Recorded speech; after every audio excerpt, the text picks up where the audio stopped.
Without further ado, let's get into game number 2. Picks and bans. I'm really eager to dig up these picks and bans to see what Cyclone is going to elect to go, because they're going to have to switch things up if they want to overcome whatever, because the way they played that first game is just not good enough.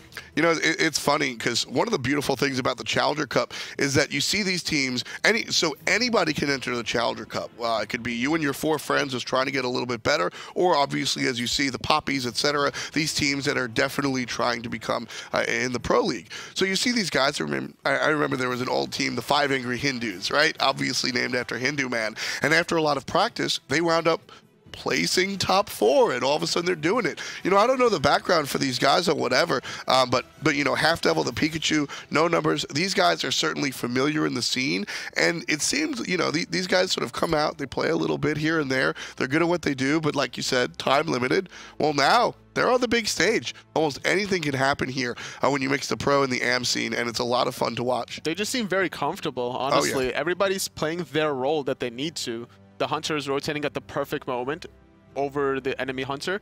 No Numbers doing a good job zoning over Deathwalker. And that's exactly what whatever needs to do. They just have to play as a cohesive unit, and they find the win very early on. And not only this set specifically, but their last set against Exist. This is so solid. Yeah, I mean, like you said, I mean, the Pikachu, Aiurz, HalfDevil, these are guys that have been around for a long time. I mean, I was casting the Challenger Cup 2 years ago, and the Pikachu is a very, very familiar name to me. And even JustLofes, I mean, he's not somebody that's on the top of my mind, but I'm familiar with the name. And just being around these teams, these players are finally here and ready to go. They know what they're doing. Raijin, first pick for Cyclone. So Cyclone definitely want to they want to be aggressive. Whatever, more than likely, if they wanted to stick to their guns, they're going to pick up that Batz, or Susano is available this time around for them, and going to take your favorite god.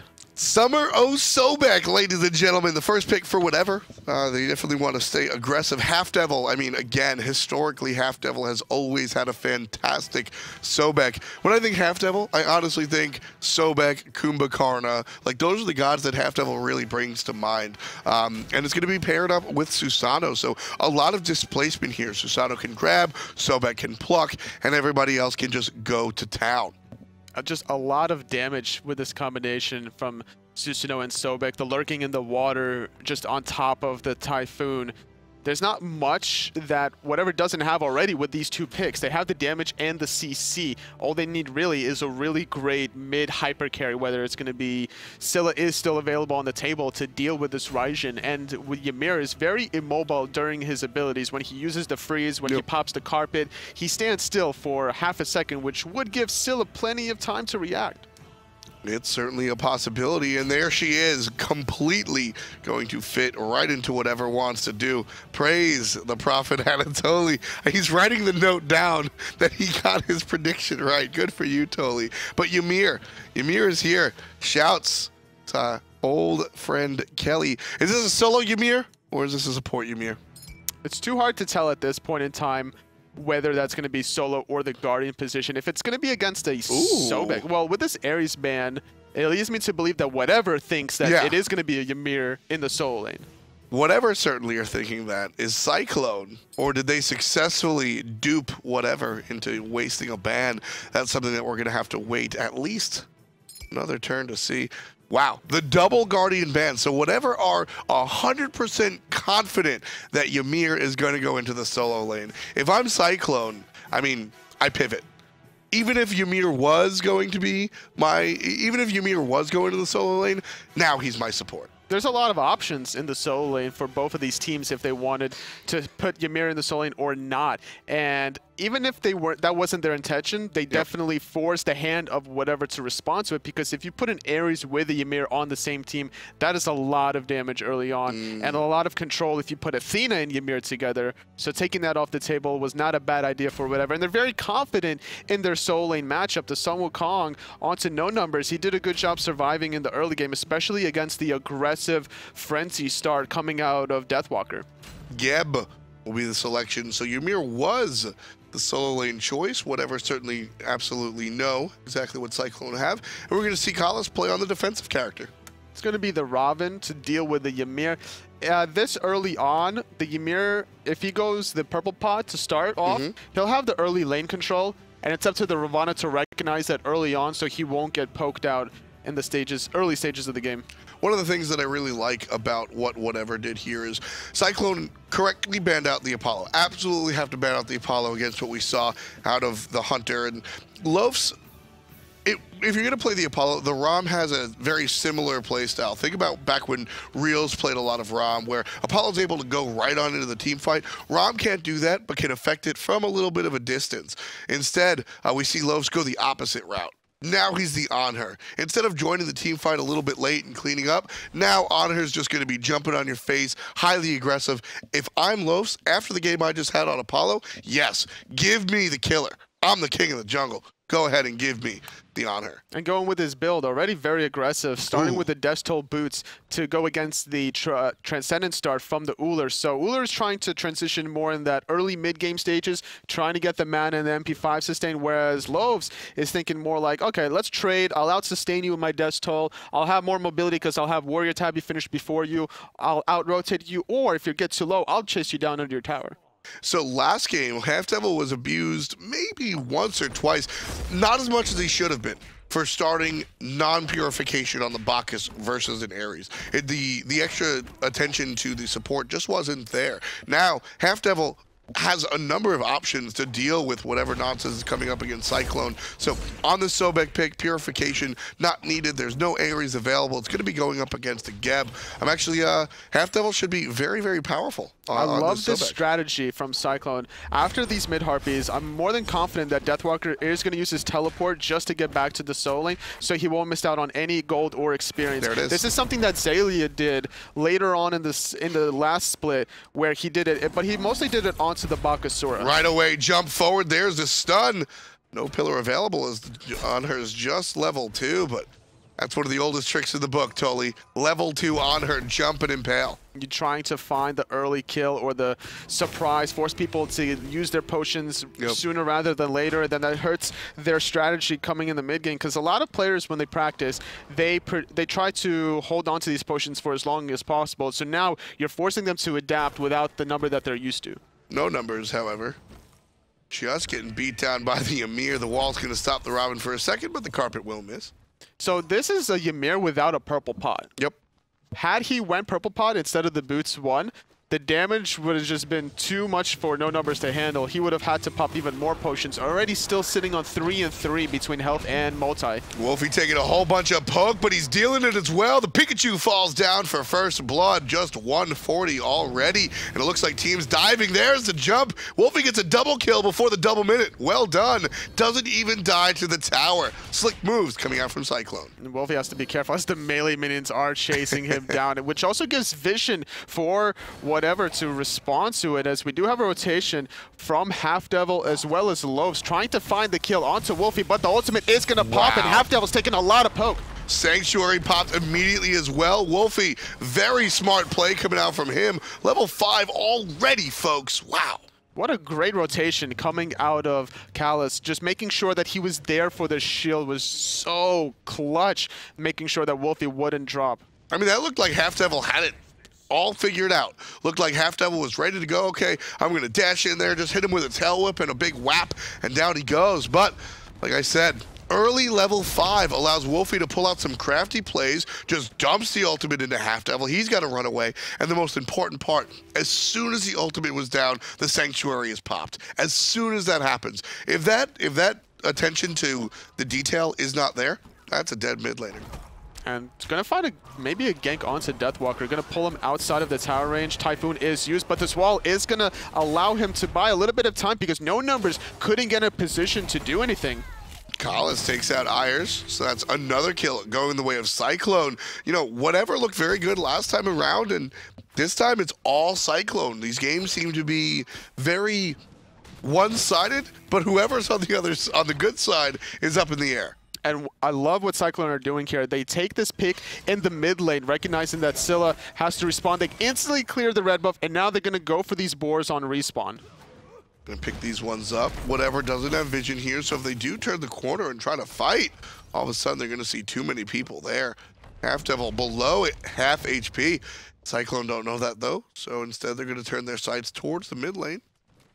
Just perfect timing so far out of Cyclone with the kills. And what's funny about those three members of Cyclone going through that corridor, normally against the Scylla, you don't want to be that grouped up because the root will all trap you. But this early on, when the root's now maxed out, you're not going to find that multi-target root. So they stuttered for a second and they realized, like, oh, wait, the Scylla is still level 4. There's no problem here. Let's all just go to mid. Not quite there just yet. 2-level lead in the mid lane. That's not something you see very often. In the solo lane, you're able to, I pushed him back once, I can get his blue buff. You're able to get that level and a half lead relatively easily as long as you set yourself up for it. But mid lane, usually the disparity isn't that large. Well, if you think about it real quickly, Scylla already died twice, had her red buff stripped away, as well as the boars being taken away from her and on top of the Raijin. And with that, whatever, are going to try to force out this gold fear. They secure it with I'm a monster. So now Cyclone, Callus sees all this. He has to call out the abilities that were used. Anhur ultimate was used, Scylla ultimate was used.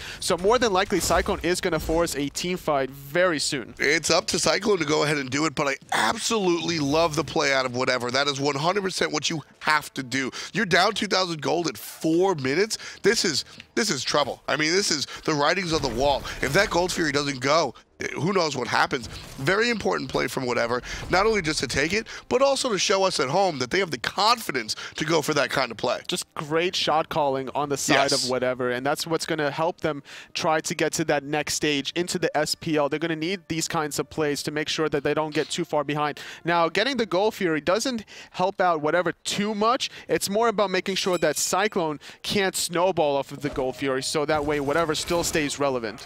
You know, normally I'm the first one to jump on that, but to be fair, it does even things up just a little bit as far as shortening the lead down to 1,000. There's the ultimate out of the monkey as everybody's trying to gank on a HalfDevil. One stun and it should be toast. Doesn't even need a hail of arrows. Not needed. Basic out of ice will handle it. Jump forward, looks for a couple of basics. There's the 3. Where's the stun? Waiting for it. In the minions, not going to happen. Through traffic, can't find it. And the kill dropped. And with that, however, in the mid lane, Wlfy is going to drop, so whatever, finding their first pick into that mid lane, and Ymir was able to push out a whole lane in response because there was a rotation from no numbers as he was there in the mid lane, making sure that that pick happened. Rough stuff over there on the left-hand side. Cyclone unable to clean the kill up, so instead we'll just be content with sending the player back to base and getting themselves a free red buff. Like the play, VoteNBK will have it. Just grabbing Fire Giant minutes on the respawn. Cyclone, they need to keep using sort of their pressure at this stage of the game. Even though they dropped the Gold Fury, they are still being very aggressive. They found HalfDevil in the dual lane. They weren't able to get Lofes as well, but it still gives Cyclone a good position in the dual lane. We look at the level disparity. 1 level between the duo partners, 2 levels on the side of Wlfy versus Aiurz. So this is a good start for Cyclone. They just have to keep on pressuring. And whatever, as you said, it's a good start for Cyclone, but it's also a good response from whatever, not just with just the Gold Fury, but also how they've been able to find little things here and there in the jungle. So I want to keep seeing whatever stay close to this one. Because Cyclone, yes, very much in the lead, 5-1 with an explosive double kill at the beginning, but whatever are hanging on to this one for dear life. And they're going to need to, especially against a Ymir. Early game is very strong, so the fact that Ravan is keeping a good distance away from getting poked out too much, with exception at that level 3 play. The fact that they tried to gank the Ymir is something that whatever might be able to continue to exploit because of the fact that how immobile he is. And as you said, a lot of damage for Ymir early on, but as it hits that mid game, you're going to see sort of a slowdown, and then late game, Ymir will be a fantastic crowd control unit. But in that mid game, that's where the Raven is going to sort of take the step above. So Cyclone, they have a little bit of a lead here, but once we see a couple more minutes on the clock, this Raven will sort of usurp the Ymir in effectiveness, and we might see a little bit of a comeback in a couple of exchanges. Nice overhead kick, preventing the freeze out of the Ymir. It's going to survive under the tier 1 tower, no problem, while NBK is going to zone away HalfDevil. With Callus making the rotation, HalfDevil just going to retreat between the tier 1 and the tier 2. Gold Fury is still not there quite yet, in about 2 minutes or so. A little bit of poke being exchanged between Deathwalker and No Numbers. Cyclone are walling, like Cyclone are zoning whatever away from nothing. They're just trying to get whatever to blow their abilities in escape so that Cyclone can comfortably do whatever it is they want to do. That, however, not a good look as Kalas just completely whiffs on the ultimate. Both players had the right mindset, however, with the Fear No Evil going to force out that team fight. HalfDevil not having his pluck, and he's going to fall right away. Typhoon onto Kalas. They could try to find a return kill, but he's just going to roll away into safety. The rotation from No Numbers not quite in range of that ultimate. I feel like whatever are just missing at the moment. Too many people just not here or not available. Good purification coming out from the Hunter, and the Wlfs will be all right. But in general, Cyclone pick up a single kill on a HalfDevil unanswered, despite the fact that whatever had some good positioning there. Even though they only found the 1 kill, JustLofes has to back, and that's going to allow NBK to continue this sort of experience gold lead that he currently has over Wlfs. And if he wanted to, he could even rotate for that red buff, depending how frisky he's feeling. Right. Now, here, it's very interesting that Cyclone come up on top of there because Cyclone go in, and obviously the Cataclysm out of Geb just completely whiff. So that 1 kill could have been a lot worse if you're rooting for whatever at home. Complete miss out of Kalas, but still, Cyclone are able to get the response kill because of iceicebabyy. He's number 2 on the damage. He's not exactly the guy that's out there getting these single solo kills. You can see 1, 0, and 4 with 4 assists, but his ultimate timing and his ability to read the team fight has been fantastic. And the ability to make the calls for the Wlfy play are pretty good for both teams right now, with whatever getting the first one. Cyclone going to force the second one and going to get HalfDevil because it was just a bait. And then he might find a second one on top as Susano just going to dash away. Yeah, Aiurz going to be safe under the tower as well as the Scylla dashes. Here comes the flank from No Numbers. Root on 1, knock up on Numbers himself. There's some damage dealt out by the mid lane. Perfect wall coming out. NBK finds Aiurz underneath the tower. Numbers in trouble. Stun. He'll be able to get out. But it's a different story as Anhur was going to launch the ultimate right into the mid lane. 25% on the tower. This one should go the way of Cyclone. But whatever, don't want to give it up for free. Looks like they want to follow and give chase. Double grab coming out of the Susano. But no follow-up. And we'll see Susano run away. It was just a great bait coming out of Cyclone. They forced the Wlfy to recognize and like, this is a very risky call, but it's just going to be an obvious bait. And they were able to catch HalfDevil before he used lurking in the water as well. So he was very vulnerable. No Numbers in a little bit of trouble. He's trying to ulti over the wall. He finally gets it. The Sanctuary being popped by Wlfy, but now lurking in the water is going to be used, trying to secure that kill potentially. Just trying to zone players out. Not even going to find the damage onto iceice. Wonderful wall coming out of Ymir to just stop Sobek in his tracks. HalfDevil falls down for kill number 9 on the side of Cyclone. NBK on the good side, 202 for the Hunter. And down goes the Ymir. Wonderful play by Aiurz. We talk about the immobile Ymir, the beautiful shield coming out of Kalas, making sure that the reset on Monster wouldn't find that second kill. So we talk about Deathwalker and, you know, picking the Ymir, you're kind of immobile, and that's exactly what the Scylla took advantage of, making sure that landed that Monster. The Anhur obelisk certainly helped as well. Wlfy making the rotation in the mid lane, however, forced to use Sanctuary, taking a lot of poke in return. Giving the poke out as well. Wlfs finds the last hit, but this can be a cleanup if Cyclone play correctly. iceice with a wonderful ultimate finds 1. Can't catch up to the Susano. And we'll just see the monkey play it safe. So whatever, finally do find a couple of kills themselves. Wlfy falls down there, thanks to a nice isolation pick. And another kill goes the way of the red team as well. But this one so far, it's interesting, totally. It seems like it's all Cyclone, but look at the gold. Whatever was able to capitalize on the fact that Deathwalker was dead for a little while, so No Numbers just pushed the solo lane and nobody responded on the side of Cyclone because they wanted to put pressure and defend their own mid tower in response. So good, just overall map pressure coming out of whatever, just splitting everyone's forces on the side of Cyclone and taking advantage. They've shown us just in this one game that we've been able to see, they've shown us whatever that they're able to fight from behind. Shouts to our buddy Allied, right? Like, this is a squad that are able to make these calls. They went directly for the Gold Fury right away, knowing that they had to prevent that. And they're trying to make these little plays because Cyclone are making the large plays. So Gold Fury is still up there. It was not secured by either team during that last engagement.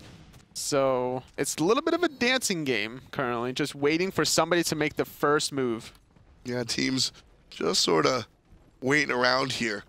They look like a bunch of high schoolers at prom. Nobody really wants to grab the first dance until Cyclone just says, you know what, I'm gonna jump on in. Freeze is good, ultimate, and there's the music out of the monkey. And a great shield from Kalis is gonna save the life of Ice. But no numbers now, trying to find the jungler. Blink away, wonderful play. Ice has been on fire lately. Just great juking, making sure that he wasn't in combat for 5 seconds. Gonna use the ultimate, making sure he wasn't going to get stunned out by the Ullr, but the Sanctuary from Wlfy was too good. Going to get pulled back in. Kalis with the ultimate and the knockup, trying to buy some time, but he's stuck. The body block is just too strong. The team was already gone. Whatever found the damage that they needed to do, and again, it's not always about the kills. Whatever chased the players away. Kalis finds a perfect cataclysm. Players are half HP or about there. Everybody can catch. But Cyclone are already gone. They're already out there licking their wounds, can't find it. So whatever, they find a couple, they push, they get Kalis, and they push everybody else out. It's 10-4 with Cyclone with a huge kill lead, but it just don't matter. Tie game here, 14.5 in. Objectively, whatever has been really solid. They picked up the Wrath onto HalfDevil, making sure that they do find the execute onto the more important Goal Fury, especially at this stage of the game, which cuts the lead. They were down about 2,000 at the 4-5 minute mark, something like that, and now they've cut it down to about just 750. I would love to speak to these guys on whatever to see who's calling the shots, because HalfDevil, of course, as we said, has a lot of competitive experience, but the Pikachu has just always been involved in this scene. There's just a lot of veteranship on this squad, and I would love to hear who's making these calls. We all know HalfDevil is one of the more communicative players on the planet. Definitely loves to talk. Definitely want to check out his stream if you can catch it on the rare times he does. He's a wonderful guy to listen to his communication. But is he making these high-level, top-level calls? I'm not sure. All I know is whoever's making it happen on whatever is absolutely fantastic. It might be his singing. It just might be. HalfDevil, definitely a storied singer in the Smite scene. Ice looking towards mid lane, however. Both teams just trying to jostle for position in the mid lane, but without the tier 1 tower, there's really not much for Cyclone to continue this pressure. Goal Fury's down as well. There's tier 1 tower standing on the side lane, so more than likely that's going to be their goal after picking up some of their buffs.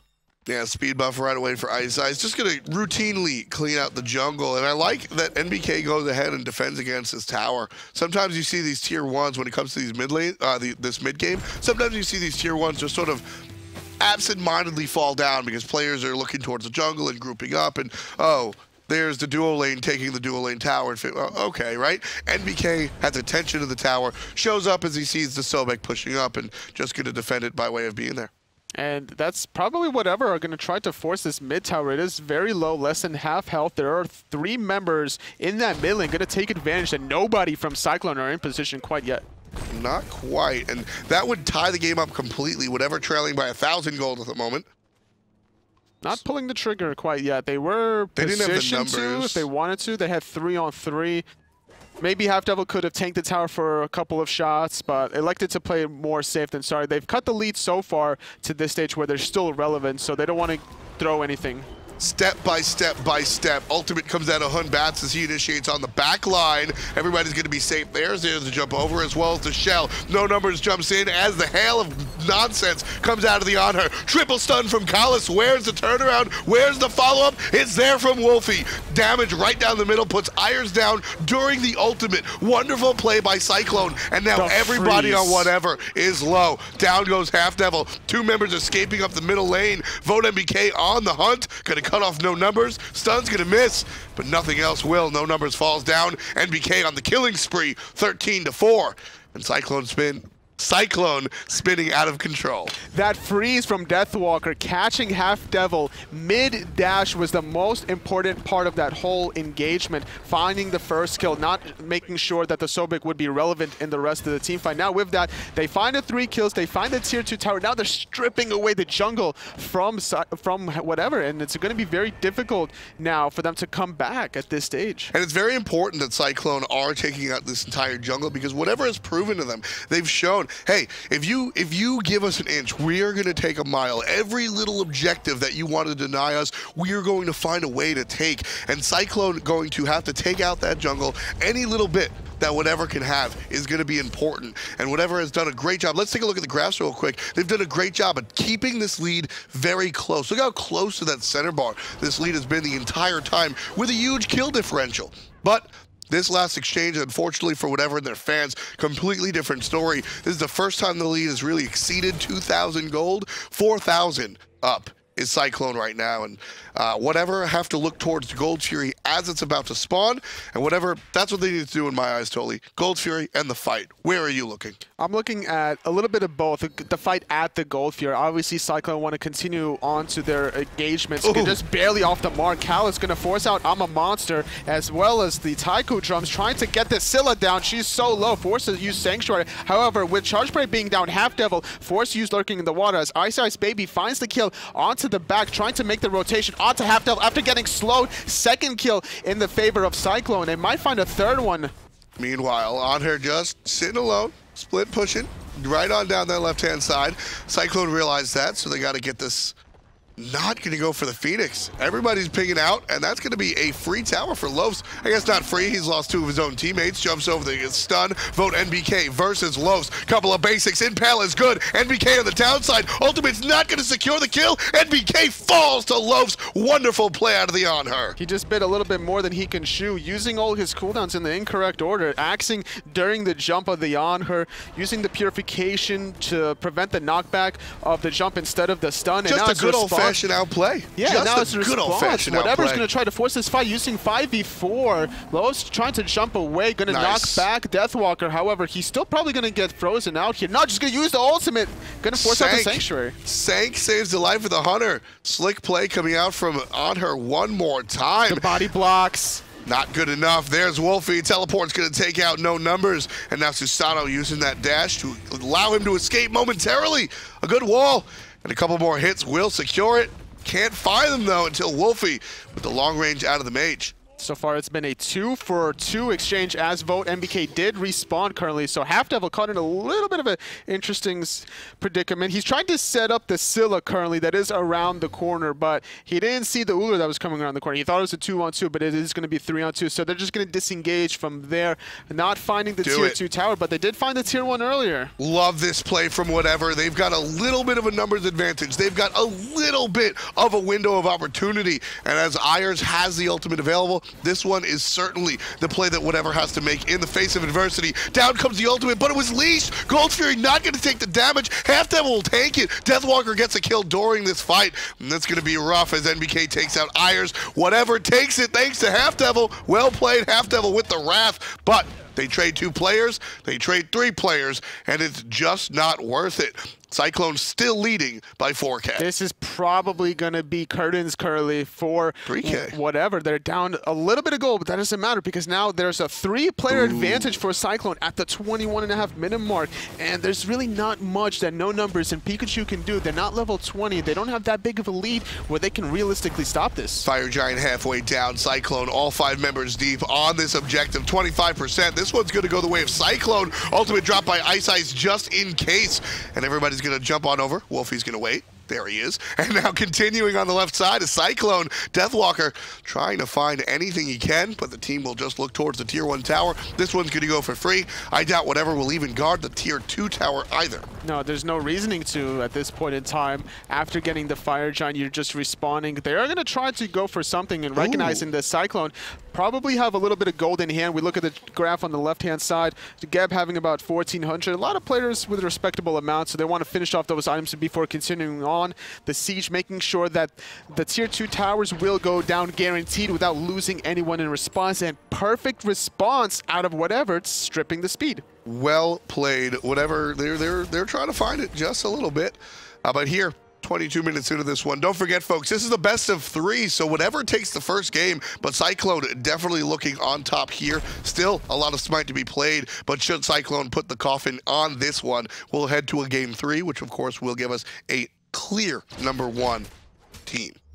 So looking at the builds currently, there's a bit of a different style between the soul laners. We look at the Ymir, who's more defensive, Stone of Gaia, Winged Blade to prevent a lot of the slows coming on the side of whatever with the breastplate. And then you look at No Numbers, who likes to go this very aggressive Soul Eater and Executioner. He did it on Bologna, and now he's doing it again on Robin. This was the same build that we saw in Bologna, and Tully, you and I were talking in the back room, honestly, and I said I liked it because he was ahead. He was so far ahead that he was able to use that the offensive nature of the items to his advantage. Now behind, I'm not sure if it gives the same amount of pressure, but we'll see in this defensive set. No Numbers right on top of Ymir, but it doesn't matter as Wlfy and iceice combine to take out Los. Tower goes down, no pressure from there, and No Numbers wants that tankiness because iceice able to take him out. 2 kills for the jungler. There's just so much damage coming out of Wlfy's ultimate. He chunked the Scylla with only 2 hits after he found the kill already onto Los. So with that,